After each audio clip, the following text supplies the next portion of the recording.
यह कहानी एक गांव की है जहां लोग एक दूसरे के सहारे जीने का तरीका सीखते हैं।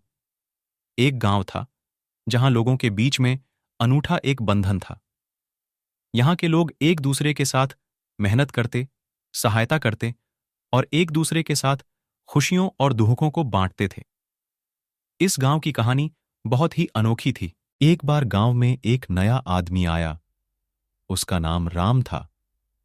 राम बहुत ही निराशाजनक हालात में आया था। वह एक छोटे से गांव में दूर रहते थे, जहां उनका परिवार बीमारियों और तंगी में फंसा था। उन्होंने सोचा कि वह इस गांव में आकर नए जीवन की कोशिश करेंगे। राम गांव में आकर एक आदर्श बनने के लिए प्रयास करने लगे।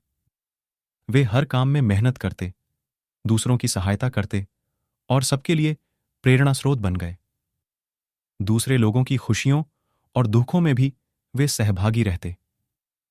एक बार गांव में बड़ा दुख का समय भी आया, जब गांव के मुखिया का बेटा अचानक बीमार पड़ गया। उसकी स्थिति गंभीर थी और उसके परिवार को इलाज के लिए पैसों की आवश्यकता थी।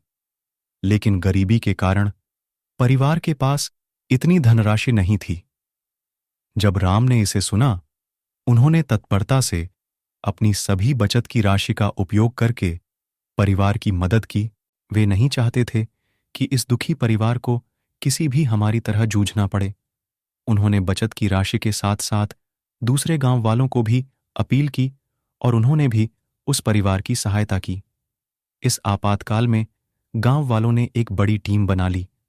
सभी ने मेहनत करके और अपने संगठन के साथ मिलकर इलाज के लिए पैसे इकट्ठा किए। थोड़े समय के बाद बेटे का इलाज हुआ और वह पूरी तरह स्वस्थ हो गया। इस घटना के बाद गांव वालों के मदद करने के इरादे एक दूसरे के साथ और भी मजबूत हो गए। यह उनकी सद्भावना, नेकी और सामर्थ्य का परिणाम था। वे सभी ने समझा कि दूसरों की मदद करके ही हमारा असली लक्ष्य पूरा होता है। वह गांव अब एक परिवार की तरह था, जहां हर कोई एक दूसरे का सहारा था। यहां के लोग अपनी खुशियों और दुखों को साझा करते, एक दूसरे की मदद करते और अपने संघर्षों को साथ में झेलते थे। वे सब मिलकर इस दुनिया में एक सुंदर और समृद्ध जीवन जीने का तरीका सीख गए।